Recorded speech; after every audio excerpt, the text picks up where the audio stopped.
Back again. A little late, but hey, better than nothing. That's what I always say. These guys are not getting their money's worth tonight. No. Well, not yet. Not yet. Hopefully, we can get a little better. Yeah. Hey, technical difficulties. That's the way the world rolls. You know, what are you going to do? I blame Skype. Skype's fault. You know what I mean? Skype's fault. Goddamn Skype. Anyway, welcome, Dave. How you doing, man? Good to see you guys. I'm psyched to have the king of pronation on the show, man. Hell yeah. Yeah, there's a lot to be said about that. Yeah, people were texting me messages about, ask him to talk about pronation. I was like, I think he's going to talk about pronation. I don't think I have to ask him, but just in case, I will. Yeah, Josh was saying right before we came on, he's like, man, I've been chatting a lot with Dave. It's all about pronation. I'm like, no kidding. Yeah. No kidding, it's been about pronation. Yeah, there's a lot to be said about pronating. Let's see, I've been arm wrestling 30 years, since 87. And just a few years ago, I started with, I've been top rolling my whole life. Yeah.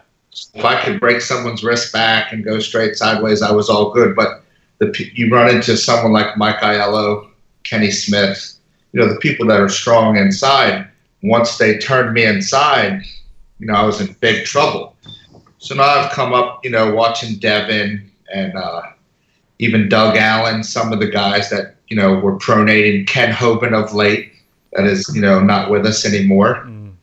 But so I have a weapon against the hook. So if someone turns me here, instead of my wrist, when my wrist is facing down towards, the table, right. So that's trouble for me, So if I can just get this wrist kicked over to the right, even just somewhat, doesn't have to be all the way over, but when I'm underneath someone like a Mike Aiello, palm up, you're in pretty big trouble. But if I can stay here and just keep that kicked out some, they never get into the hook that they're looking for. Even if they get into it somewhat, it's not, you just take that lane away. So I've been really working really hard on that for the last couple of years. And in the last year, a couple of years ago, John Brzenk came to my basement and, we were just fooling around. He said, you pronate good from a top roll, but why don't you pronate from a hook? So I was like, oh my gosh, it's like, yeah. Really?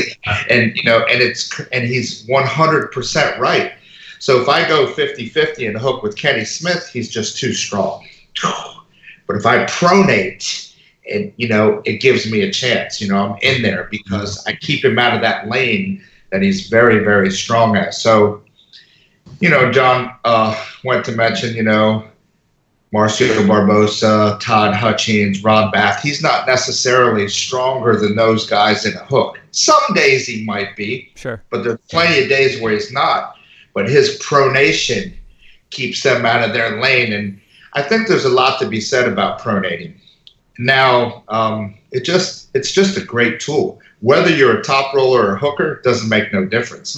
You can pronate from every position except, maybe a shoulder roller, which are not too many of those. But I think pronating in arm wrestling is probably one of the best moves out there if you learn how to do it correctly.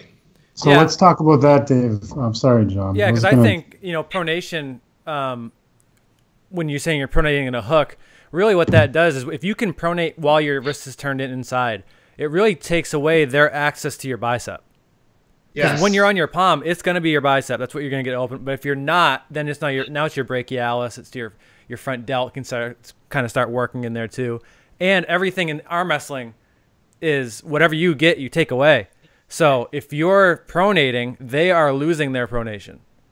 If you're on your palm, that means that they're pronated correctly. Yeah, my goal is to, like a waiter, how he brings you a plate of food. If I can get them turned out and twisted out like that, they're away from their power. They're just away from it. So I do two things. You guys probably see online where I pronate this way. I do this a lot. But then I get up where there's a band behind me. So once I have someone to hear, I've done my job pretty well. But if I want to finish them, so I get a band that goes back through my thumb and I do this. And I go just real light. Down pressure.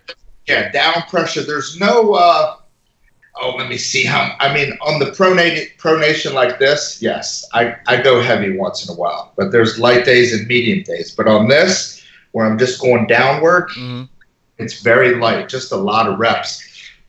So if I'm arm wrestling and I'm like this, my goal is, if I makes sense, is if I wanted to put my thumbprint downward near the pin pad, that's kind of what I'm trying to do.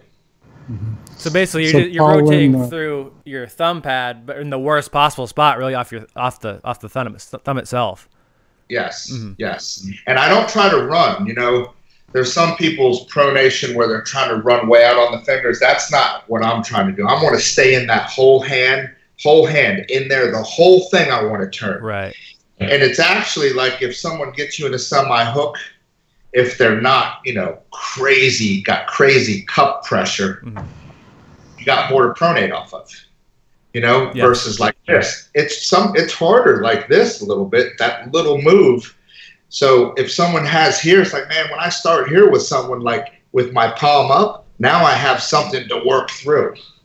Right, you have an anchor point. You have somewhere to anchor it off of. And you're talking too about, like you said, you're not talking about pronation running away. You're actually talking about pronation through the side. Yes, yes.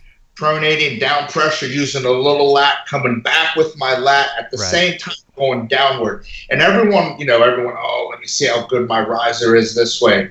I'm not saying that there's nothing wrong with having a good riser, but if someone wants to go with their brachialis against my lat, my downward pressure, I'm going to win that. I agree.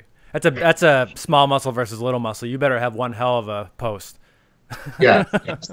Yes. And like against someone like a really good hooker like Mike Aiello.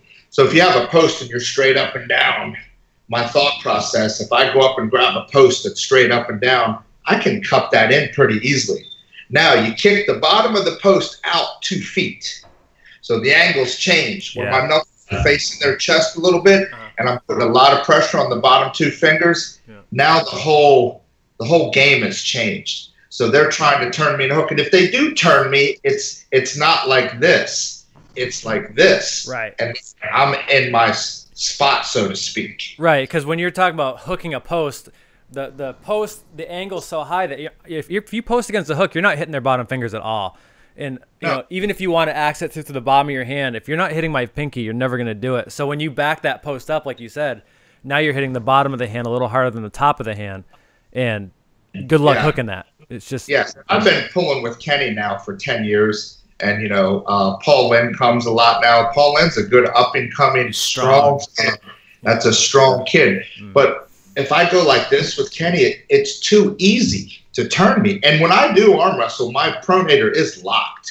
Some people get up there and they're worried about the wrist curl, which I am too, but I do have my pronator to where, okay, I'm not just going to allow this that easy. I have this thing kicked hard as I can from the start. So Paul just mentioned palm to palm versus wrist to wrist. And when you're thinking about being in a hook, typically that's what happens. Your wrist bones are hitting. So when you're pronating from the hook position, are you focusing on palm control and trying to separate the wrists? Yeah, we get a little bit away from wrist to wrist, but we're still whole hand to whole hand.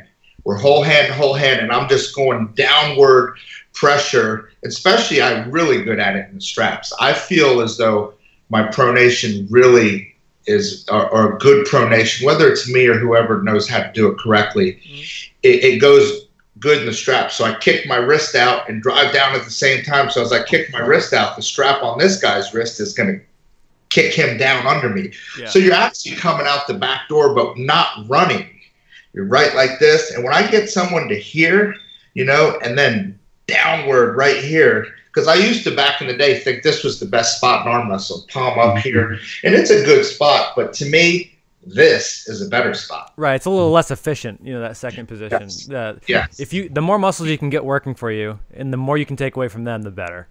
And dropping your hand like that and anchoring down into that strap it makes perfect sense if you're talking about putting all that strap right on the lower end of the lower end of the strap and pressing down that downward pressure when you're rotating. And if you That's put not it comfortable all, for anybody. put it all together, and it's like you got a few things that have to gel together. Get it right. It all's got to happen simultaneously. The down pressure, the elbow sliding back a little bit without coming off the back of the pad and driving down. And John was right. So if I'm like this and a hook with someone, they're on my bicep. As soon as I turn, I'm off my bicep. Right. I'm not going to say 100% off of it, but I'm about 65% off. I can stay here for a long time. Now, if someone's on my bicep, that's horrible. Right. And most of the time, if you're on your bicep like that, the only other option is really just shoving side just to try to maintain some kind of level of position on the table. Yes. Yeah. So I really, I've been really working it really hard. I think I got 132 a couple weeks ago. I'm going to try to pronate 175 maybe. I don't know if it's possible or not, but my goal is to pronate 175 maybe in the middle of the summer if I can get up that high. Why not go for 200? Yeah, well, yeah, it is a small muscle. I mean, Christmas is coming, man. You know? Yeah. But the other thing I'm going to do, like when I look at a Storm Chelino or a Sean Latimer, so Sean is just like cup down.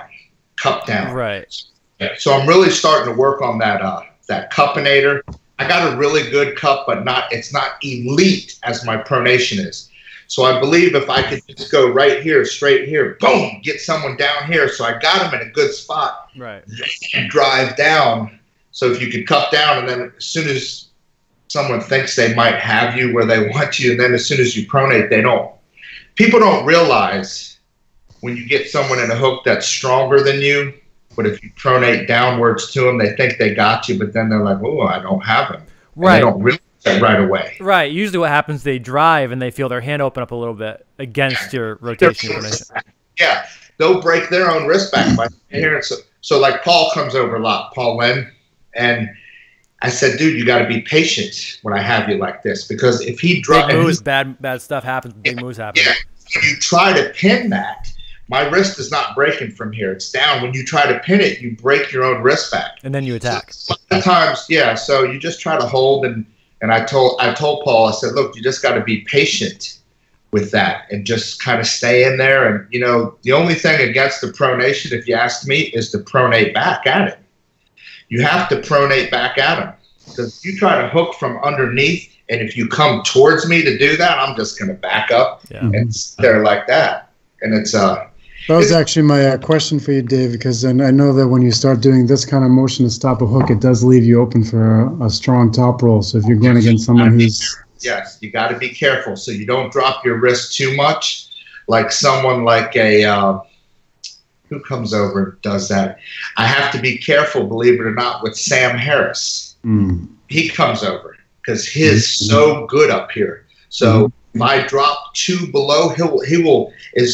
I know he's a smaller dude, but don't let that shit fool you. He is there. But so I have to stay a little taller with something and stay into his hand taller, because you have to adjust it. So yes, like a premier top roller, you got to be careful. But you know who else is real good at it is what's the guy from Canada? Not Devin, the other guy, the real tall guy. Matt Mask. Matt Mask is a beast. Low hand top roll, and he's got good promotion. He's good low hand. His knuckles facing your chest, and I mean, to me, he is so good at doing that. Yeah, and Anthony Snook's another one. Anthony Snook's a beast too. Yeah, you know? Anthony Snook and Sam Harris are both watching right now, and so is Badger Drews, and he's another guy who does that clamp down move you're talking about. And he also wanted to say hello and that he says hi and all that. So I said, "What's up?" Yeah, I think he insulted you. I have to go back and look at these comments. Badger Drew's insulting someone. No way. I can't be. Yeah, I think he said old bastard. There it was, old bastard. I'm definitely old. But I want to mention something else in arm wrestling that I wanted to just. I'm going to just give you my thoughts on this. All right. I've been watching. You know, I watched the WAL. I've watched all this stuff in the last few years. I've watched the setup. So this is how I believe. When you arm wrestle, I believe when you guys lock together, I believe that you guys should be anyone that pulls, you should be in there, web to web. I don't like that shit. You don't like that back out shit? No. I mean, after go, yeah. If they can run, let them do what they want. I don't care. That's fair. But to start, if you want to arm wrestle me, or if you want to arm wrestle, come here, and at least start engaged. Like when me and Kenny pull, because I mean, I've been pulling Kenny for 10 years, and no matter who I arm wrestle, I am thumb to thumb in there, web to web. Even when I grab lock, and I've known Travis for like 20 years. When you grab a hold of him, he has your hand, you don't have his. Right. That's how he grabs you. He has your hand, you don't have his. He is not in there thumb to thumb. I believe, if I'm not mistaken, remember they had that 2-inch gap, WAL, where there was a little gap. I mean, you want a fender pull? You can do that after go if you want to get away from someone. But I believe you should start in there, all the way in there. I don't know how you guys feel about that. I agree. I believe you should be in. If you want to arm wrestle, start off engaged. If you want to disengage or get out onto someone's finger and that's your technique, so be it. That's okay, but you should start engaged. Yeah, my thoughts are, you either, it's either they're going to go to straps, or, what happens is that you kind of start back like that, close your thumbs, close your hands, they both turn in a little bit, and that's the only way anybody gets to a hook. If you start off 2 inches back or an inch back a piece, and then you close your thumbs and close your hands, you're going to both top roll, it's going to go to straps, right? Because nobody has a hold of their hands. Neither one of them do, which is ugly. I watched a couple years ago, Kenny Smith ain't gonna like this, but I don't care if he does or not. Him and Storm. Travis is watching right now, by the way. He just said, "What the F are you talking about?" I tell him I said whatever I want. You just did. So anyway, Storm and Kenny were pulling. Storm, Chelino, and Kenny a couple years ago. Yeah. But I saw the setup in the strap. Storm was way back away. And Storm's a great arm wrestler. He's a great arm wrestler. Yes. But he made Kenny look like he wasn't there. But I could see the setup. As soon as I looked at the setup, I said, Kenny has no chance, because Storm was way away, and Kenny just didn't know enough how to stop that. And, he just made easy work with him because he's way away. But he had Kenny's hand, but Kenny didn't have his. Sure. And if you know how to jostle your thumb back, which I've never ever done, ever. I don't even know how to do it. Yeah. I mean, I sure wouldn't probably be that hard, but I want to be engaged. And if I lose, it's okay. But I'm gonna tell you, man, some of these guys that don't get in there all the way can make you look bad. Oh yeah, well, that's a huge part of arm wrestling, and there's quite a few people that are world class who have mastered their own unique setup, then they rely on other people not being able to interpret it, and it gets them off at a huge advantage to begin with. And a lot of times people aren't even aware that they're in a negative position. Yeah, I don't think people quite, like when we talk about hand height and all these things, all people care about is their knuckle. And if that's all you see in hand height, then you're really missing the boat on how high the palms are with each other.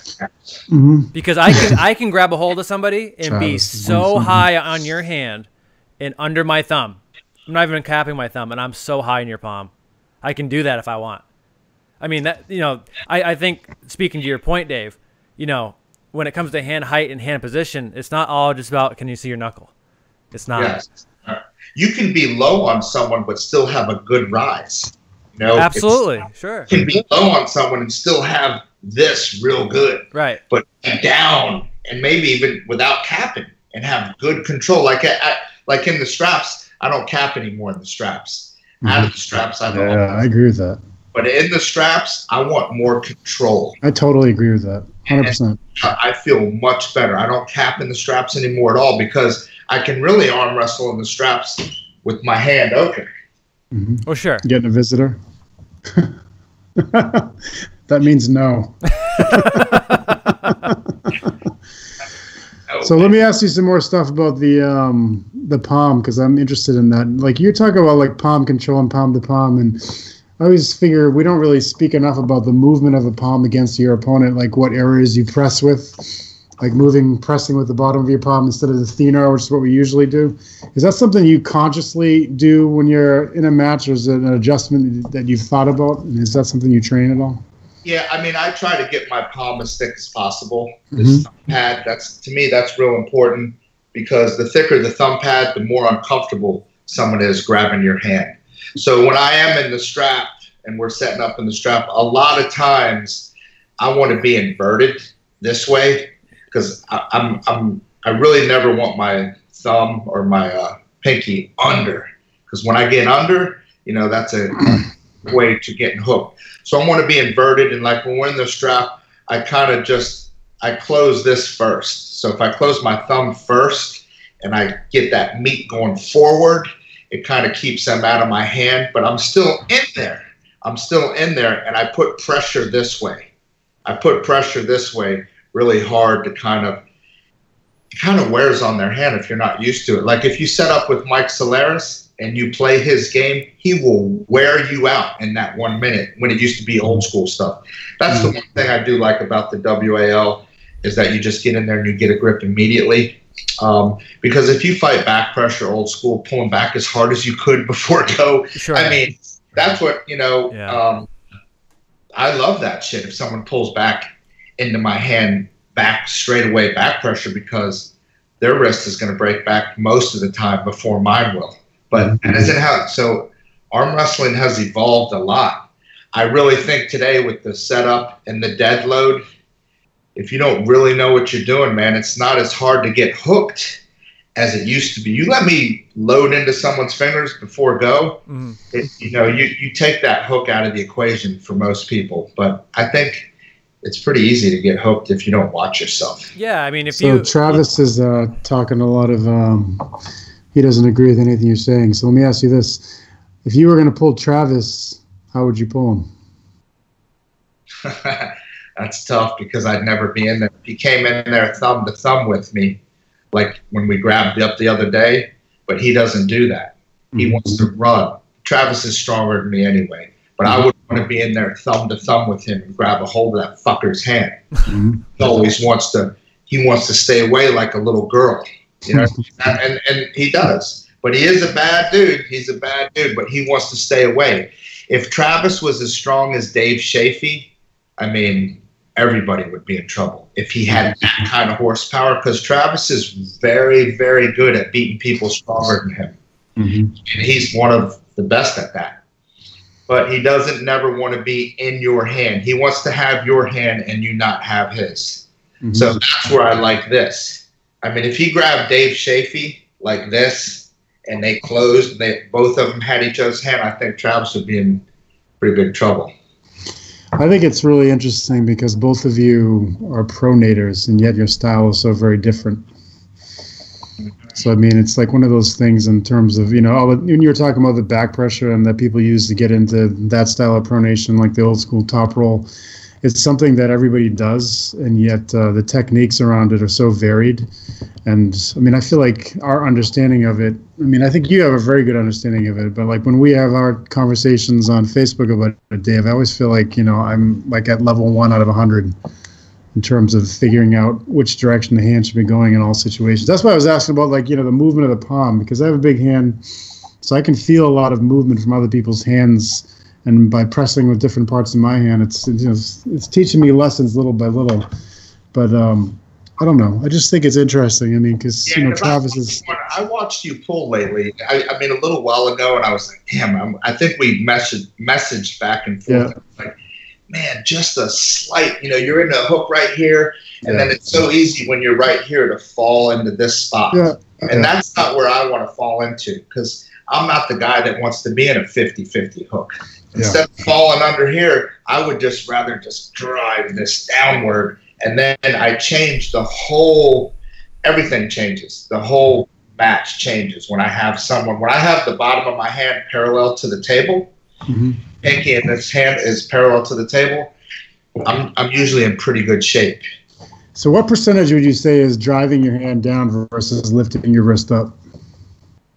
Well, I mean, is there a lift as well, or do you really feel like you're just cranking straight down? I deflate the pad. There's no lift with There's no me. I'm not floating on the pad. Now sometimes I do come off the back, but I'm not floating. I'm trying to deflate that pad. So there's down pressure with me. There's down pressure, lat back, coming backward, and it's almost like a full, just the same time. But when I get someone to here, I like to turn here. Now here's where you got to be careful when you do that last turn. If you over rotate, you let them get back in the match, right? So there is an over. If you rotate too far, and let my knuckles face, you're in trouble. Then you allow them to regrip and top roll you. Yeah. So you be very careful. And I see it all the time, people over rotating. Yeah, and that's just that's something you see all the time in just a straight top roll too, or people, their whole goal is to rip someone's hand back. It's like, dude, why are you ripping their hand back? First of all, you're giving if they're any good in a flop, you're giving their arm 2 or 3 inches more travel. And then I want to keep my opponent flat. I don't want to get them flat back because now they might be able to slip. I want to keep them flat and put the heel of their palm straight into right here and go straight side. Yeah. So if you have someone to here, right, why would you just keep going and then slip out? Why don't you just wrist curl down real hard and then just boom? Yeah. So we see it all the time in arm wrestling. We see it all the time where people want to rip, out, or they want to get out that finger crap, which that's never been me. I can't handle that crap. I want to just be in someone's whole hand. I think you're right. I think it's we have techniques that we do, and you develop them and you get used to them. It's always challenging to get someone to break out of their wheelhouse and try something new, especially if it's not something they're going to immediately have success at. As a lot of people, they're comfortable with what they do, and trying to break them out of that is very, very challenging. But I think that, as I said earlier, most of us don't understand pronation to the point that we should, regardless of what we think we do. Even if we've been top rolling for 10 years, sometimes I feel like the understanding of pronation is amateurish at best. Yeah, sometimes I think the understanding of hand control itself is bad. What the definition of hand control is not being able to, like I said, rip somebody's hand open. The definition of hand control is I'm going to control your hand. It's going to do whatever I want it to do. It doesn't matter whether if I want to hook you or if I want to keep you just straight flat. If I want to just keep the match straight flat, period, and just sweep across. If you try to hook me, if you try to top roll me, and you cannot do that, I'm controlling your hand. It's not necessarily about just ripping things apart. Yeah, and arm wrestling starts with the hand and wrist. If you can control the hand and wrist, you should win the match. Unless they're just way stronger than you without their hand.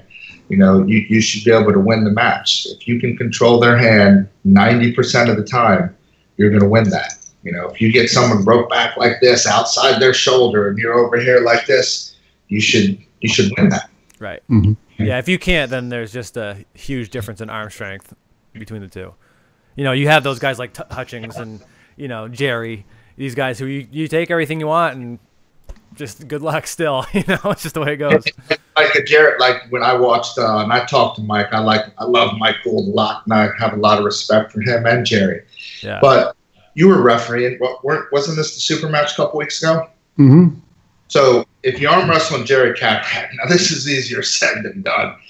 So I know you're going to say it. It's a lot more easier said than done, yeah. And if you come backwards like this and give this, he wants you to break his wrist back. And if you come straight back with Jerry, you've actually given him that lane that he wants to do good against Jerry. Now, I would never do it because I wouldn't trust my strength. But you need to be up in there like this, push. Inside here, and you need to just go boom and just. But for me, like the press that he has, if you're here committed, and he gets you, you're gonna break your arm. And Jerry's got so much freaking straight, when he gets, especially and so it's a scary. Like last year, Travis was in really good shape, and he kind of.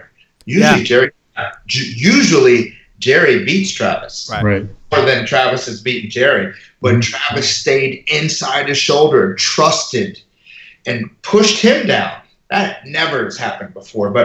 And when John used to beat Jerry, the times that John did get the win, John would hook him and stay inside. But the one time in California when that UAL just started, when John came out here like this, gave him that lane, and Jerry wore him down.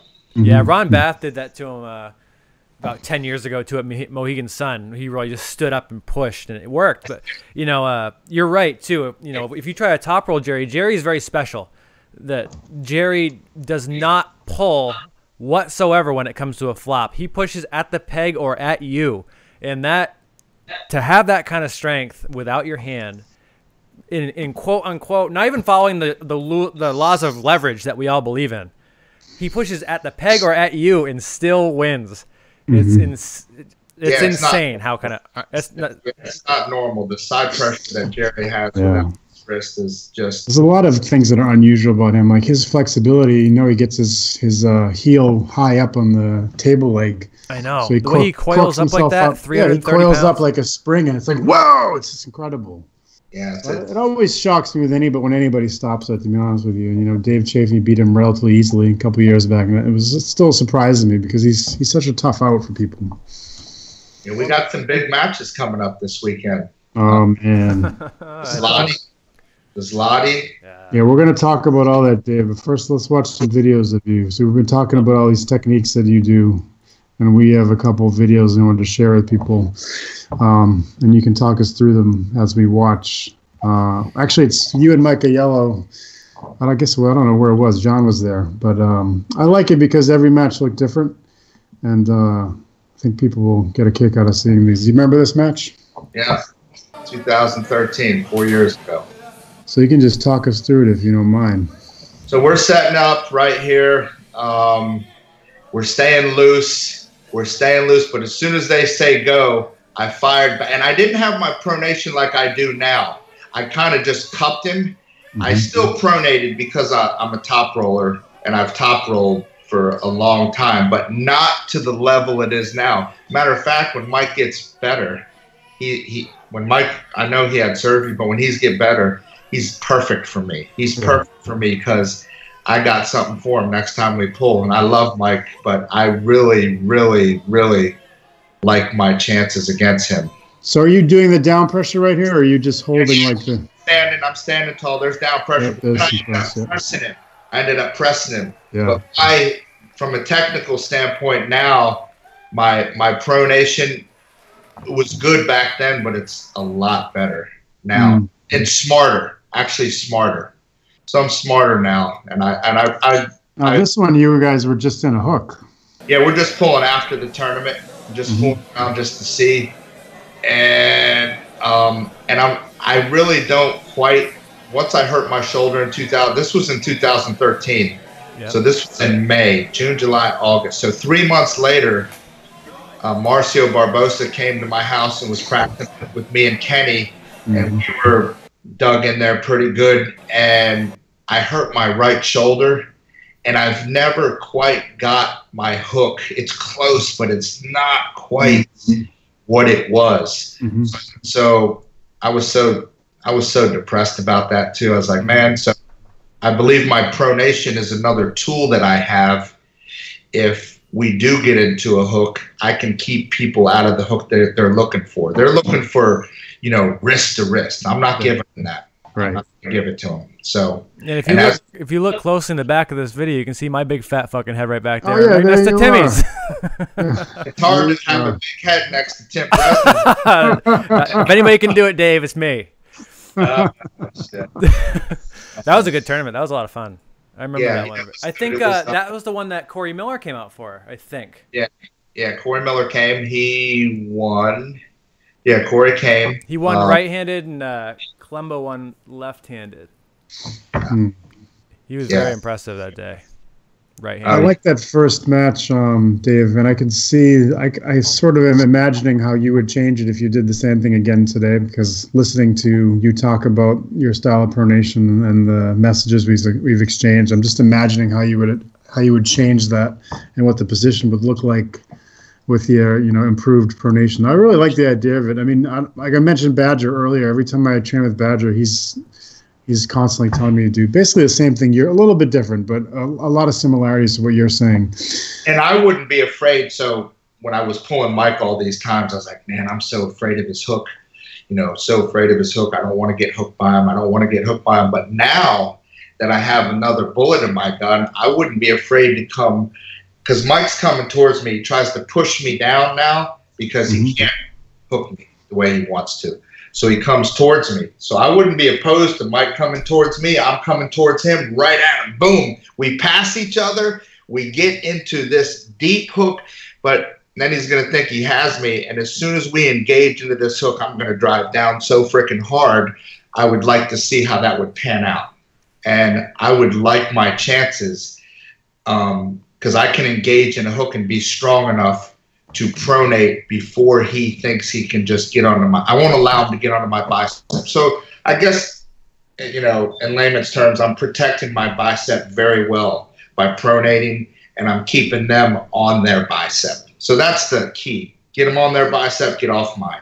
Sure. And when it comes to any one of these, you know, the key points of arm wrestling, whether it's, you know, bicep strength, rotational strength, you know, cupping strength, all these really do is just give us a lot more control inside, in and out of, you know, inside and outside. So it gives you a little more room to kind of dance in between these moves too, right? So if you top roll him, you don't have to engage all your rotation and maybe give up a little bit of your cup in order to get his hand. You can maybe get all that rotation and then kind of dance back inside a little bit with a little more side pressure and maintain your rotation.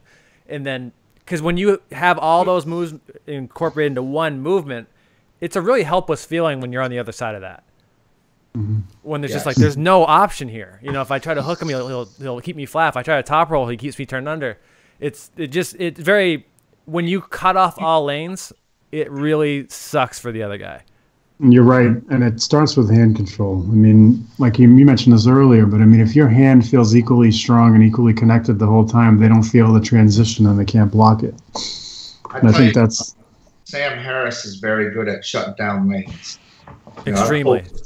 I mean, he knows where you're strong. He'll feel where the pressure is. And as young as he is, he's a knowledgeable little fucker. I mean, that dude definitely will shut your lane down. And then if you know, so he's going to make you beat him out of his pristine spot. And that's the key, if you ask me. The key to arm wrestling is what? I want to make someone beat me in my absolutely pristine spot where I am.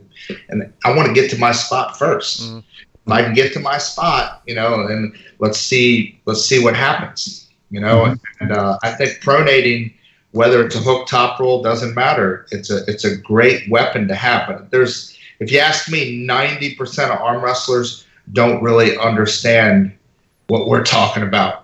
The downward. I agree. Really downward pronation. It's okay with me if they still don't after the show too, as far as I'm concerned. So there's a bunch of questions for you, Dave, that I've been sort of ignoring, but quite a few of them are about tools. And if you have, I mean, Lucas Raymond's talking about some of the tools he's made. But are there any like arm wrestling devices that you feel are especially useful that you like using more than others? Well, the cuppinator. So my next goal is to get my cup. I got to get my cup elite, you know. So if I can get my cup, and it's good, but I want to get it crazy good. So the cuppinator, I like that a lot. I like that strap from, you know, the yellow strap. What's it called, Marzenko or whatever? Oh, the Marzenko. Yeah, from Poland. Yeah. So I use that strap to turn over. But I like to wear a glove because I don't want to feel a bunch of pressure here when I'm training. So I just wear a glove, but I do a lot of that pronating. And then I do a pinch, a lot of pinch stuff, that tighten, tell it from behind. I do this a lot.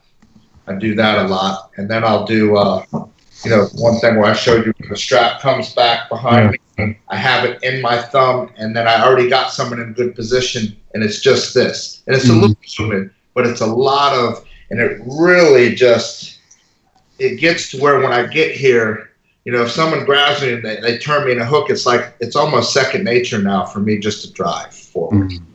And as soon as I drive forward, I've changed the dynamic of the match. I've changed it. Everything has changed. The angles changed, but I just do a lot of, and then I do a ton of wrist curls, I do wrist curls just with a 2-inch dumbbell, but like I said, I'm trying to get that cuppinator really good now. I want to get that really good.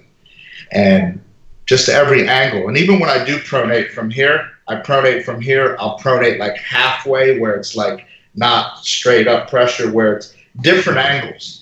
So I try to get my wrist strong the whole spectrum. So if Marcio attacks you a different way than Devin, than Travis, you got to be strong throughout the whole 180 degrees or whatever they can hit you at from their side of the table. The arm's got to be strong here, here, here, just, so you try to strengthen so there's not a weak spot. What would you say is the correct, for you anyway, the correct proportion between table time and stuff off the table? I think table time is probably the number one thing. And then the other stuff is accessory. I think they both go together. So you got to get them to go together, but table time is really important. So and here's another thing. Everyone wants to come in and, let's see who's the strongest. There's something called drilling. So when Kenny Smith comes over, we'll pull with a flat wrist. That means you can't do this, you can't turn, you can't rise, you can't pronate, nothing. Just flat wristing. And just drilling like 70% back, finding spots, or turn into a hook with no pronation, just a flat hook, okay? Open me up. Drilling is like lifting and arm wrestling. Then there are times on Thursday nights where we arm wrestle and, we really go hard. But I believe drilling and finding, like if I'm going to take someone, boom, or they're going to do that to me, that's not helping me practice. If you want to see who's the strongest at the beginning, no problem. But there is times like me and Kenny do it a lot where it's just one-on-one where we will drill. And I think drilling, arm wrestling is better than band work because you're at the table. You're right. Another thinking human being. I agree. Yes. So I believe drilling on the table is crazy important. Or sometimes right here, we'll just go straight back. Nothing else but back pressure. Yeah. Just experiment. Yeah, just straight away back pressure. Straight away with your brachialis, with no lat. So we're just training it this way, this way, this way. Because arm wrestling is just a short movement, if you ask me. If I can take someone from here and go here, and they can't stop this, an inch and a half or 2.5 inches, and at the same time do this, they're in trouble. Yeah, arm wrestling being a short movement, in reality, if we want to be really, really honest about it, arm wrestling is no movement. If I'm strong enough, I just want to be able to follow the side and win. That's all I want to be able to do. This thing should not move at all if I'm strong enough. It's just none of us are ever going to be strong enough not to be able to have to drag back or to have to not wrist curl. So I 100% agree with you. Plus, I do think another good point is the drilling. Very underrated stuff. When if you're not necessarily good at getting into a hook, or maybe you're not necessarily that good at top rolling, having your training partner say, "You're going to top roll me. I'm going to try to hook you." That's all we're going to do right now. Find your weak spot and drill it. Well, that's it. Yeah. And no matter what it is in life, if something makes you uncomfortable, you got to keep facing it. Oh, yeah. Facing it. Whether it's anxiety, you're afraid to fly in an airplane, how do you keep that fear going? Stay away from the damn thing. Or you don't like to hook in arm wrestling. How do you gotta go right at it. That's how you gotta practice. So whatever it is that makes you in life, you go right towards it. If you ask me if you want to make it better, because avoiding, and I used to be the same way with a hook. Man, I ain't hooking, first 15 years. And by the time I was about 35, I said, man, I've got to get my hook better, because when people got me in a hook in those days, I was done. So I kind of developed it. It took a while. And I don't even like to hook now, but I know it's something that needs to be done. It needs to be done, because if you ask me, a hook is the nucleus. If my hook is strong, my top roll is better. Totally agree. Good doesn't make my hook better, but my hook being strong does make my top roll better. Oh, for sure. Yeah, I 100%, because the hook is a standard technique. It's the one that involves the most muscles and the most lock. So if you can have success there, you're going to be able to translate to any other position. I totally agree with that. Yeah. Do you think that people underestimate the importance of your body positioning with your arm?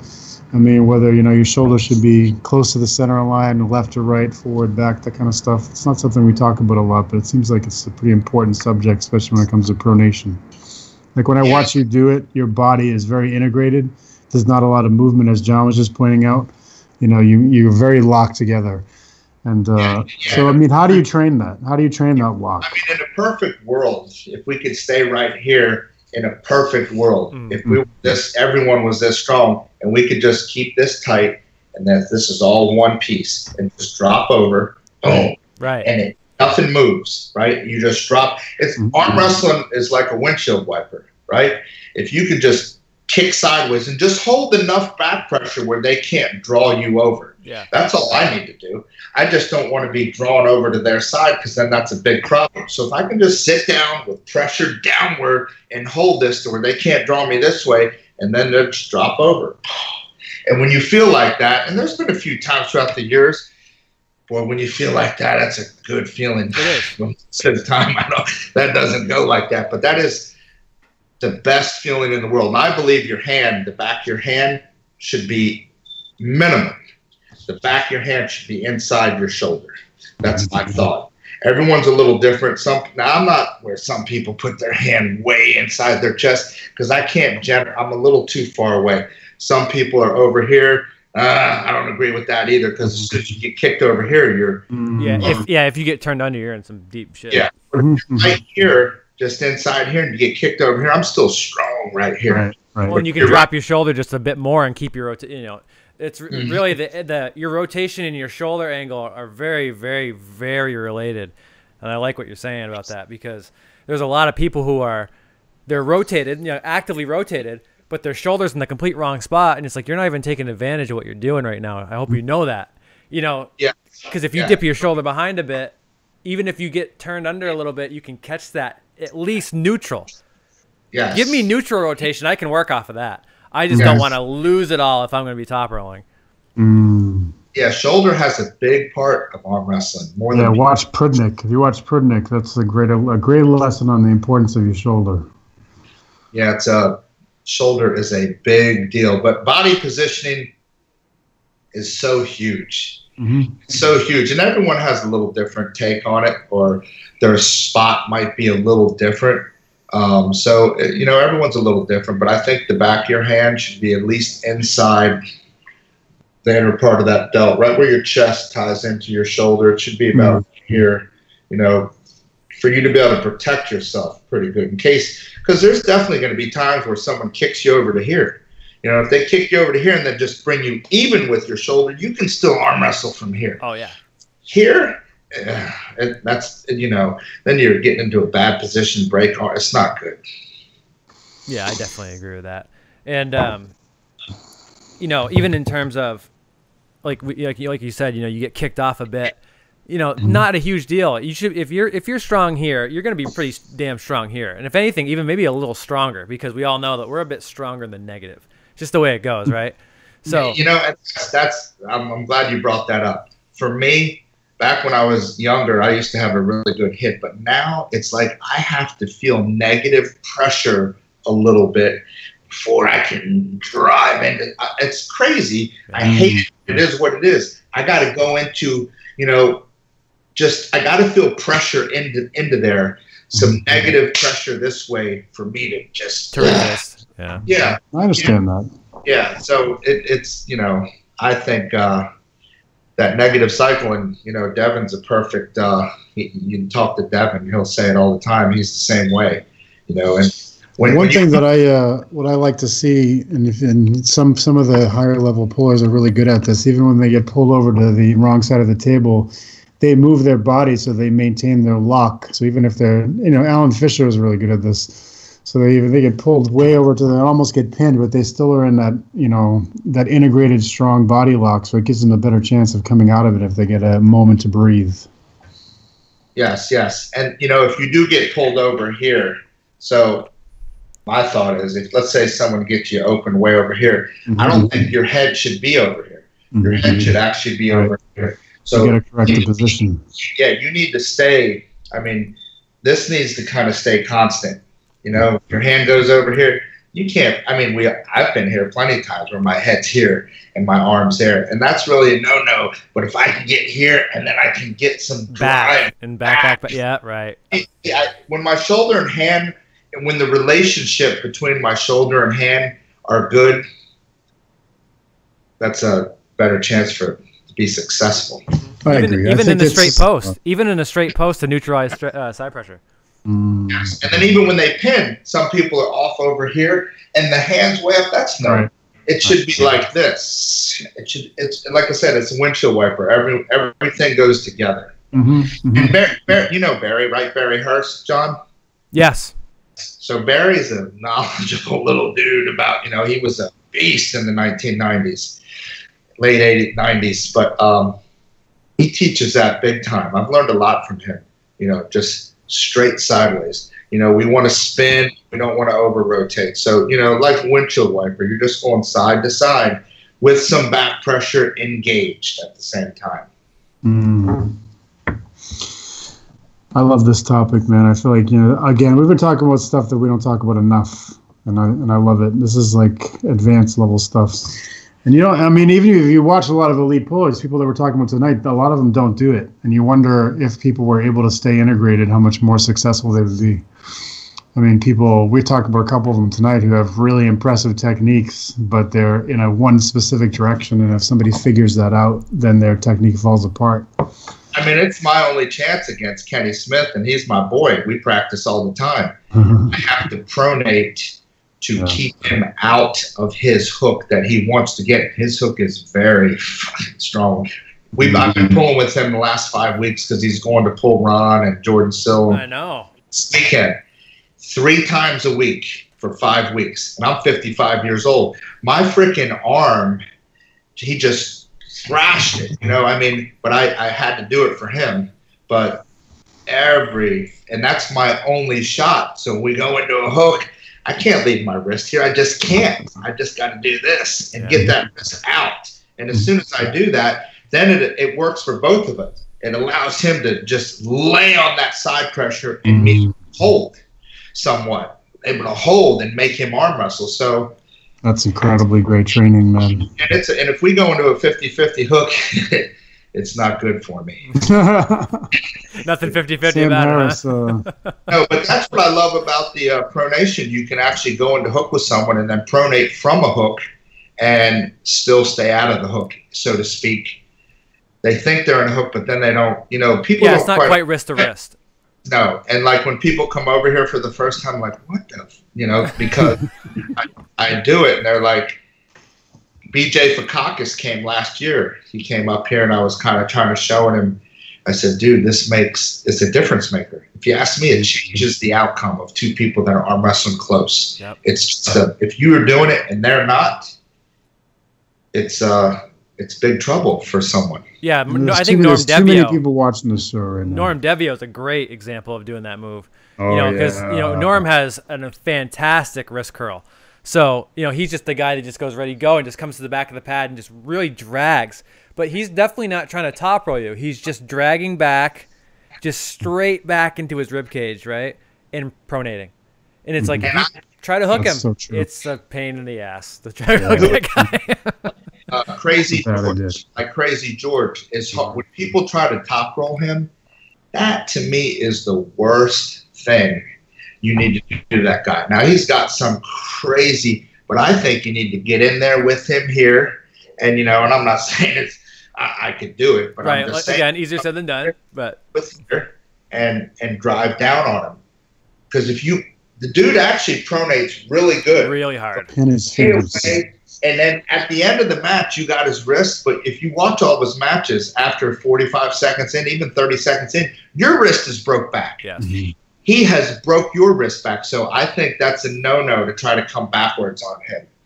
You gotta get on his fingers. Yes, no. He is just, he wants you to pin his fingers. Well, if you get to his actual fingers and that's what you're grabbing, then you can pin him because you can pin him with his fingers. If you try to pin his arm, you're in deep shit.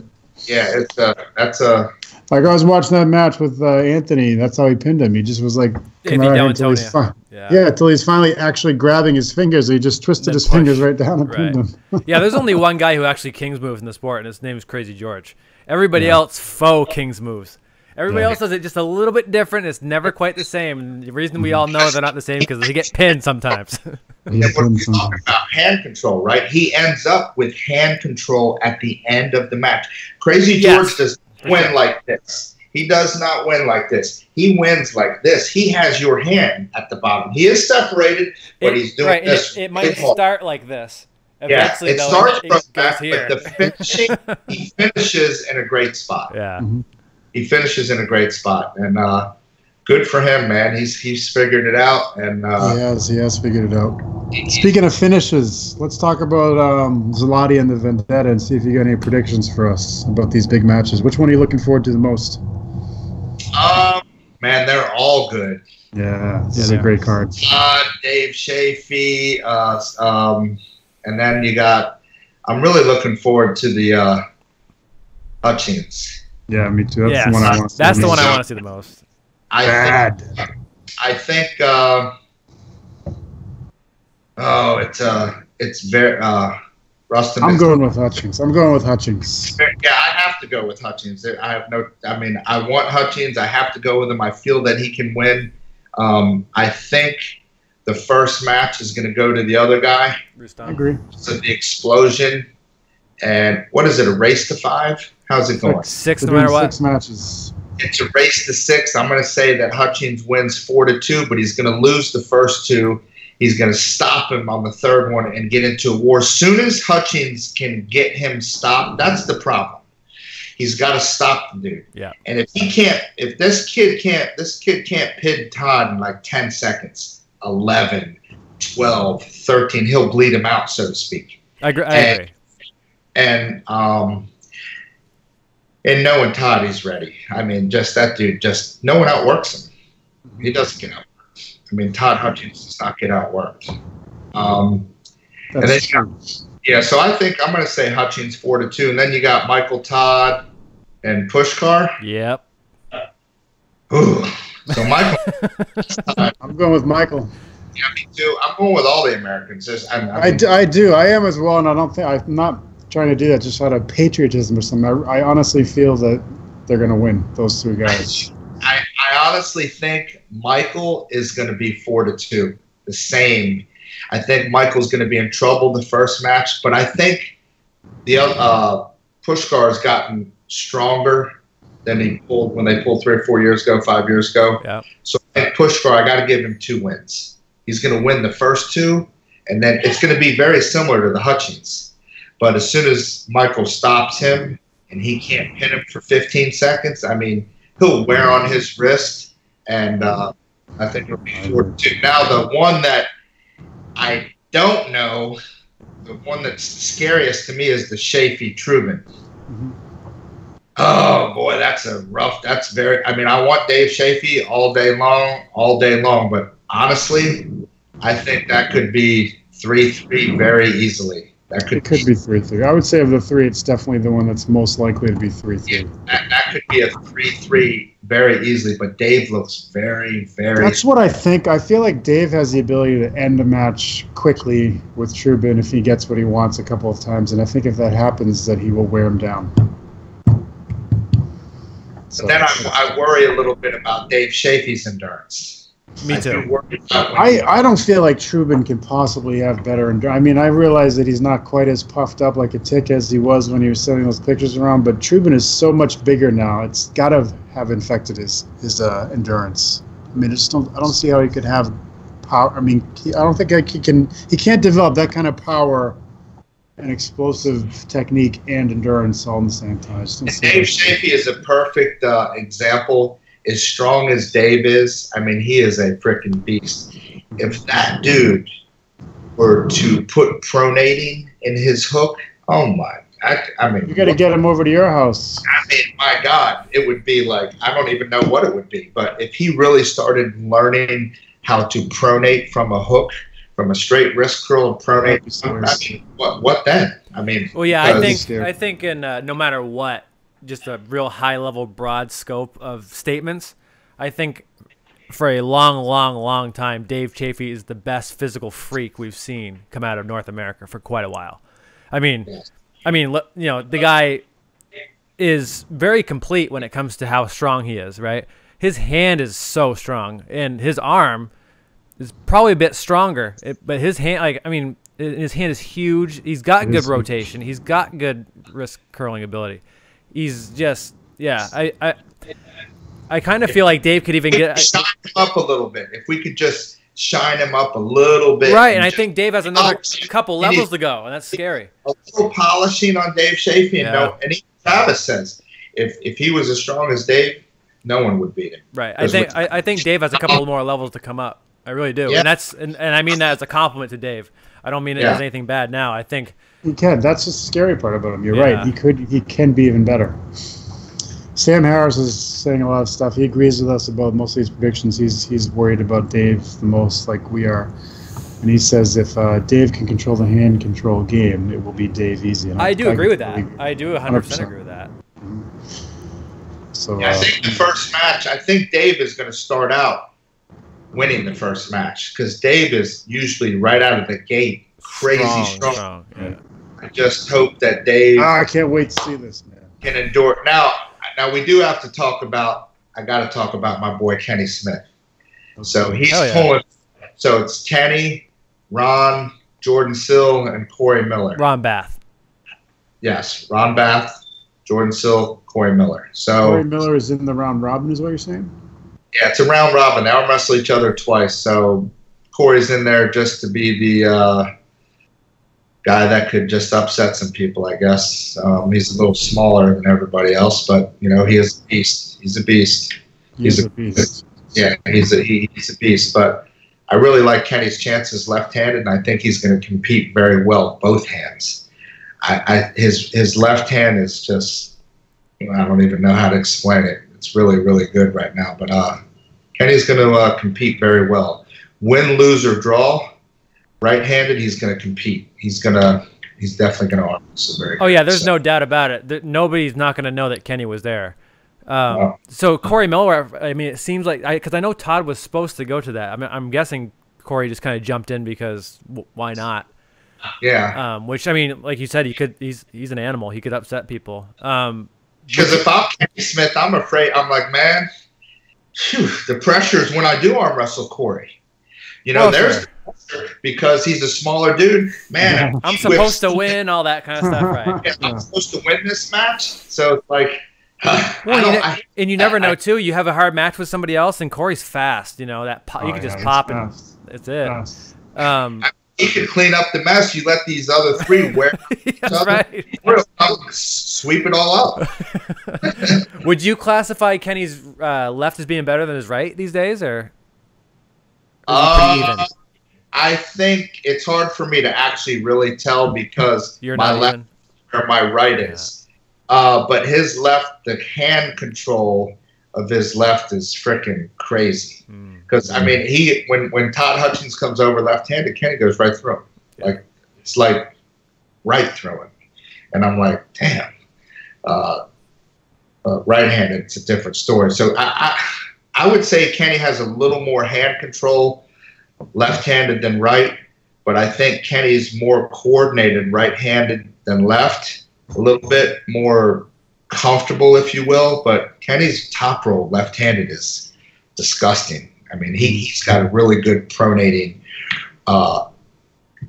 left arm, and his right supination is so good because I mean, and that's another reason I got to give Kenny credit.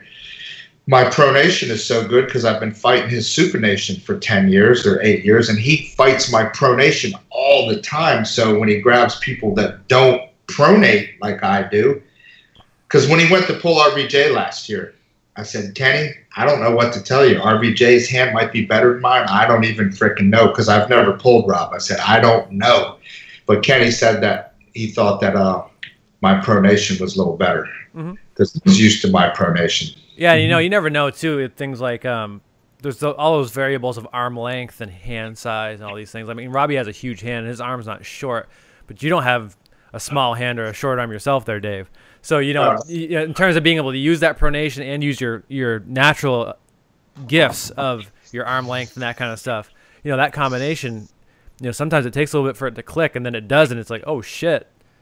This guy has fucking crazy strong rotation. And it's like, well, it's kind of always been there. I just kind of learned how to do it, And I think 10 years from now or even 5 years from now, the pronating move is going to be more, it's going to be used more on a regular basis from a hook. That's where you should pronate from every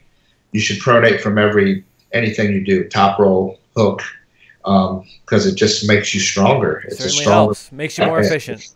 Yeah, it makes you more efficient. I want to be a well-oiled machine that if I don't have to get into a war and I can stay off my bicep, because when I get on my bicep, man, nothing good happens. It just, I get to a 20-second hook match. It's ruined my tournament before. 20 seconds. Oh, hell yeah. Just to hook someone on my bicep, I'm never the same. But you let me get here for 20 seconds where I'm drove down, I can easily recover. It's just a different setup. So, Dave, this has been a fantastic 90 minutes, man. I think people learned a lot. I'm going to be watching this show again myself because there's a lot of awesome knowledge in this one. I really appreciate you coming on, man. Hey, both of you need to. I'm going to have another. I'll put it on the board. Let's see. Where are we at? November? December? Yeah. January? So people are asking when you're doing your next big training on here. So, yeah, hook us up. When we're doing it. Yeah, I think March. I don't know exactly, but I like the weather to be broke a little bit. Usually in the wintertime, I hang around a little bit, the family and stuff. But March, I'm going to have another big practice. But it's good, man. And I love to pull different arms, different. Hey, I wanted to ask you guys, what do you think of, I think Tim Bresnan has a great pronation too, man. Jesus. Oh, God, yes.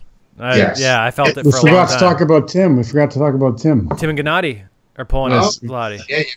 Oh, I got to go with my boy Tim. I think Tim is going to dominate.